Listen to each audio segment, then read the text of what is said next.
Hi guys, so I am back with another little project that I wanted to share with you all.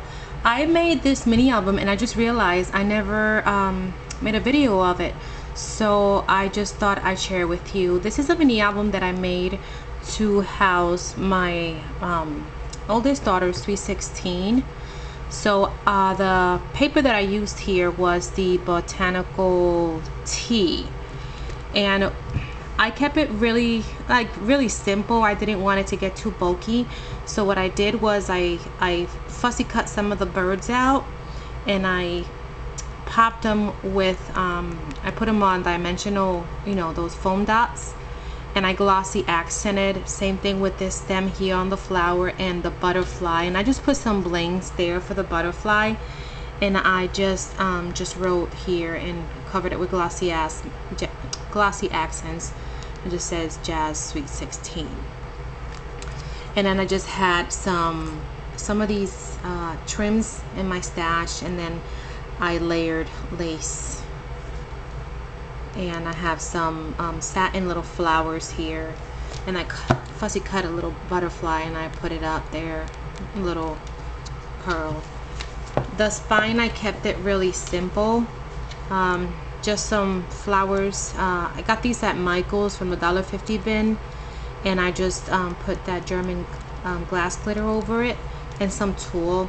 Her colors for the Sweet 16 were black and pink, and then the back, just more of the trim, and I just put handmade by me. I used these corners, metal corners that I had in my stash, and then I used one of the Tim Holtz belt buckles, and I used a piece of leather as a closure. So let's get in here. I'm still trying to find the right angle for these mini albums, but unfortunately I can't seem to find one.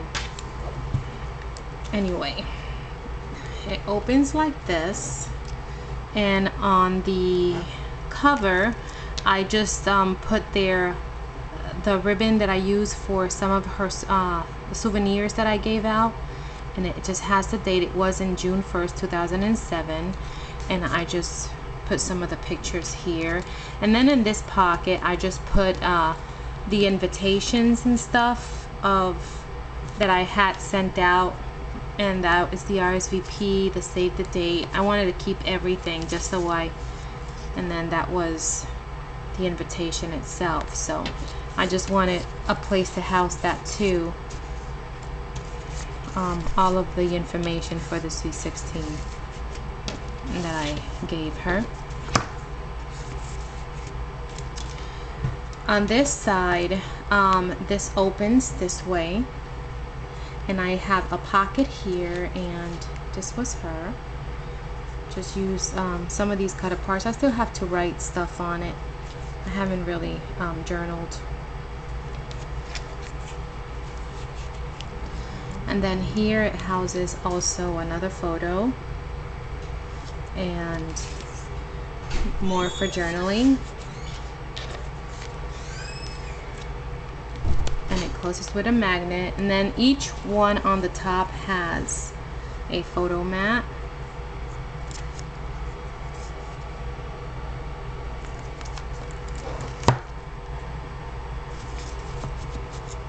This paper was really pretty.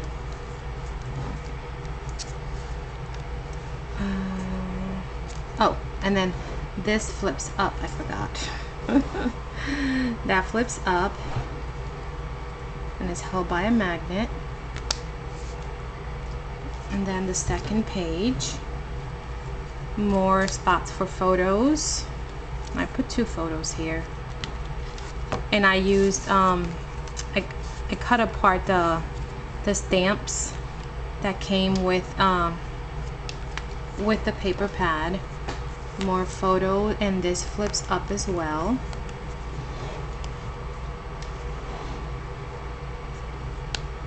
And this is the photo mat for that one.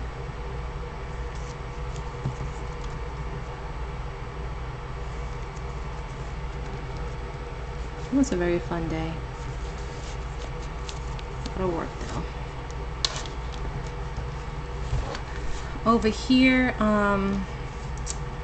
I just wrote, you know, day. I put some lace here, a little pocket, and I made a little booklet here that I just tied up with some baker's twine, and I just wrote "so sweet" there. This was the changing of the shoes.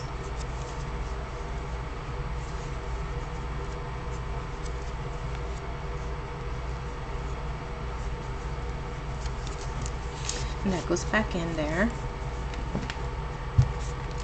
And here, oh sorry, here I just use one of the stamps, and this, if I want I could put pictures here as well, but I didn't because I want to write something there. And this opens this way, and then I have a pocket here. I could put another picture there, or I just leave it open for journaling. And then another one here, and it's closed by a magnet. And then the top. Oh, this one's stuck. There we go. Another photo mat.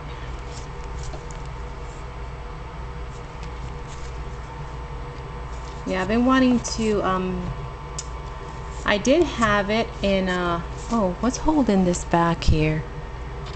Just saying what's holding it back. There we go. I had it in another album, but then I just decided to make one handmade by me. And then it flips open for more photos. This was the candle ceremony. Sorry guys. It holds a lot of photos and still more spots for journaling in there. That paper collection is really pretty. I loved it.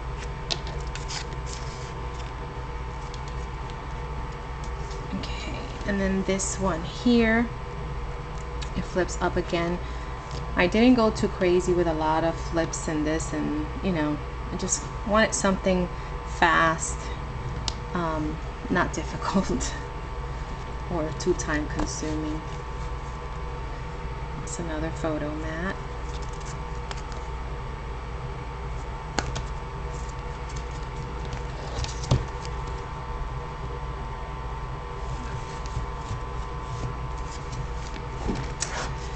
And then here I just tore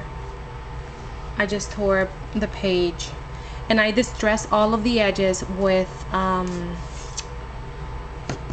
vintage photo. And then here, this is held by a magnet, and it opens like this. And here is another 2 pictures.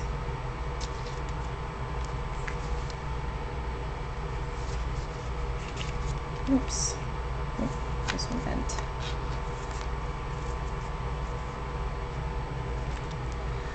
And then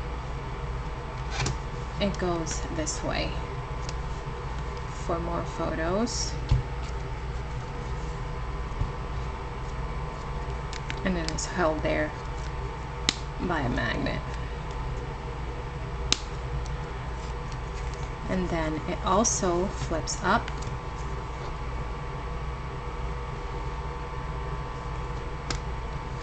And here's the photo mat for this one.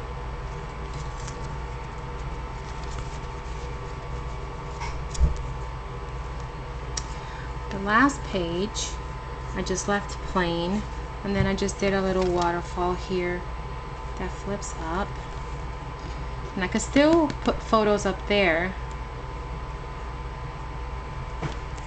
but I have to print out more. And this is one of the raffles, and I happen to have the winning ticket, so I just put it there. And that is the end of that. So I just wanted to share that with you. Another thing is, I've been getting questions regarding the glues that I use, and I use score tape. I use score tape to attach like the front and the front covers, and the thicker things, like for example, let's see here, like these, I want them to be very sturdy, so I'll use it for that. I use it in the 1/2 inch and the 1/4 inch. I also use for all of my metal embellishments and my corners, I use the glossy accents, and I use the Scotch Quick Dry. I like to use this on my hinges, and this one is very well loved. You can see all the glue, but this is the one that I use on my hinges. I just like it for it, and it gives you some wiggle time, a few seconds before it sets, so I like that. Yeah, and that's about it. I think those are the only glues. Oh, and I use for my ATG gun, I use the Scotch as well. Talking about my ATG gun, where is it? Oh, for this one I use the Scotch brand glue, and that I use for, you know, to put the photos and everything, to mount all the photos and all that. And yeah, and that is what I have been using, and I really love it. What else? What other glue do I use? No, that's it. That's about all the glues that I use. Alright guys, I hope that you are all doing well and enjoying the summer, and I thank you for watching, and I will talk to you in the next video. Bye.